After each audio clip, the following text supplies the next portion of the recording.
Good morning students, this is chapter 4 of English second parts of sentence. Sentence आप पहले पढ़ चुके हैं। सेंटेंस क्या होते हैं? जो एक पूरा अर्थ हमें प्रकट करते हैं वो हमारा सेंटेंस कहलाता है। ठीक है, अब सेंटेंस के भी भाग होते हैं। ठीक है, कि सेंटेंस जो हमारा पूरा एक सेंटेंस है उसके भाग क्या क्या होते हैं। आ सेंटेंस हैज़ टू पार्ट्स, वाक्य के दो भाग होते हैं। कौन कौन से? सब्जेक्ट और प्रेडिकेट। सब्जेक्ट मीन्स उद्देश्य और प्रेडिकेट मीन्स विधेय। आपने हिंदी में भी पढ़ा होगा उद्देश्य और विधेय। ठीक है, तो सेंटेंस के हमारे दो भाग होते हैं। अब देखिए सब्जेक्ट क्या होता है? वाक्य का वह भाग जिसके बारे में कुछ कहा जाता है वह सब्जेक्ट कहलाता है।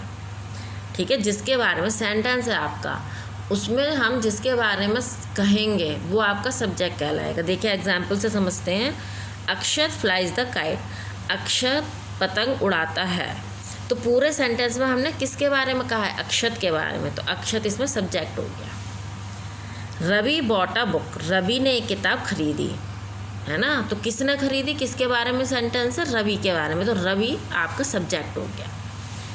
अक्षत एंड रवि सब्जेक्ट्स का कार्य करते हैं। ठीक है, समझ में आ गया कि इस सब्जेक्ट में, इस सेंटेंस में किसके लिए कहा गया? अक्षत के लिए, तो अक्षत आपका सब्जेक्ट हो गया।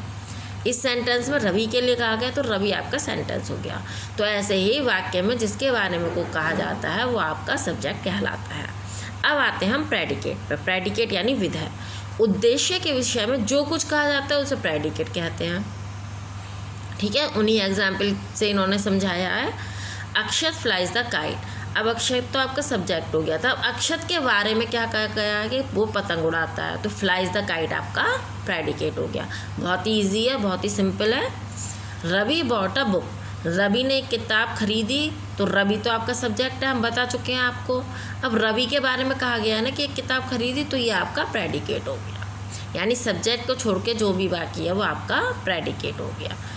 इन वाक्यों में flies the kite and bought a book predicates का काम करते हैं जो सब्जेक्ट को सपोर्ट करता है।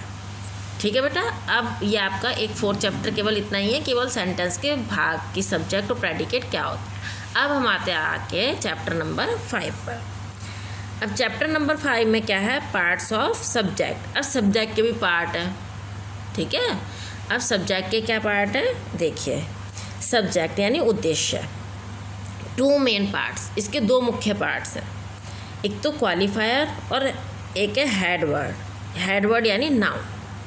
नाउन आप सभी जानते हैं, किसी व्यक्ति वस्तु या स्थान के नाम को हम संज्ञा कहते हैं। ठीक है, नाउन हो गया। क्वालिफायर में देखिए क्या क्या आते हैं। ए आता है an, the, this, that, those, these, my, our, your, his, her, their, ये क्वालिफायर है। ये आपको याद रखना पड़ेगा कि ये क्वालिफायर है। अब देखिए एग्जाम्पल से समझेंगे हम। ठीक है, आ काव इज़ इन द फील्ड, आ काव इज़ इन द फील्ड, ये आपका सेंटेंस है। अब हम इसको कैसे इसके डिवाइड करेंगे?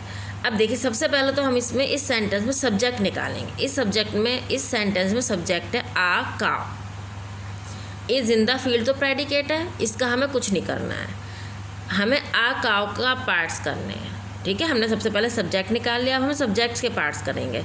तो सब्जेक्ट है आपका आ काव। अब आ काव में ए तो आपका हो गया क्वालिफायर, यहाँ आपने पढ़ा है, ए आपका क्वालिफायर हो गया और काव आपका हेड वर्ड हो गया।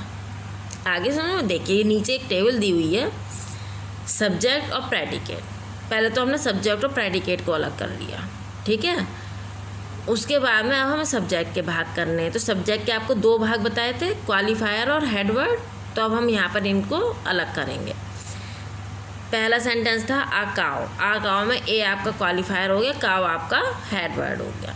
सेकंड सेंटेंस है आपका the moon is over our head, इसमें द मून आपका सब्जेक्ट है और बाकी आपका प्रेडिकेट है। प्रेडिकेट को हम अलग कर देंगे। द मून में देखेंगे, द मून में द देखिए आपका क्वालिफायर हो गया और मून आपका नाउन हो गया।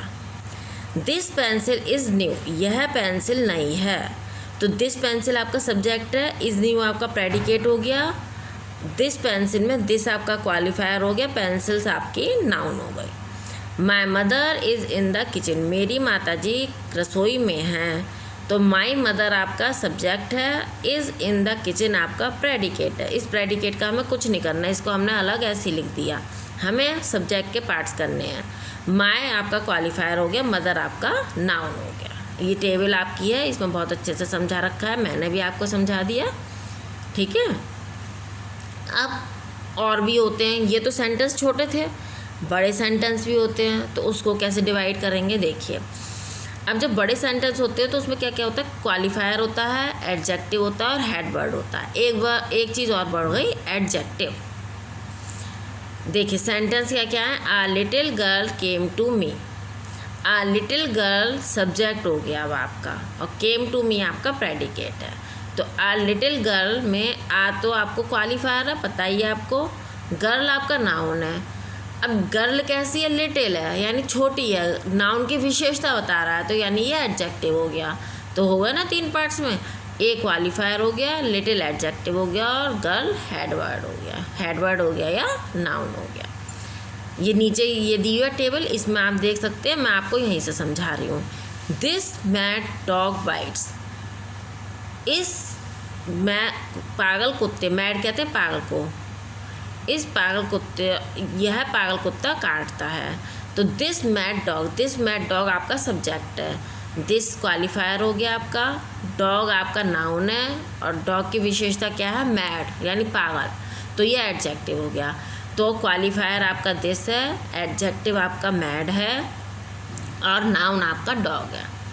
Third example, my little baby cries. आप नीचे टेबल में देख सकते हैं बच्चों, माई लिटिल बेबी क्राइज, मेरा छोटा बच्चा रोता है। तो माई लिटिल बेबी आपका सब्जेक्ट हो गया, माई क्वालिफायर हो गया, बेबी नाउन हो गया, बेबी कैसा छोटा है, लिटिल ये इसकी विशेषता है यानी एडजेक्टिव हो गया, लिटिल एडजेक्टिव और baby noun. My elder sister pledge well, मेरी बड़ी बहन अच्छा खेलती है। माई एल्डर सिस्टर आपका इसमें सब्जेक्ट है, माई क्वालिफायर है, एल्डर एडजेक्टिव है और सिस्टर आपकी क्या है, नाउन हो गया। ठीक है, ये तो आपके बेटा पार्ट्स ऑफ सब्जेक्ट हो गए। अब इस लेसन में पार्ट्स ऑफ प्रेडिकेट और आएगा, ठीक है, वो हम अभी आपको नहीं करा रहे हैं, उसको हम बाद में कराएंगे। ठीक है, पहले आप इसको समझिए। ठीक।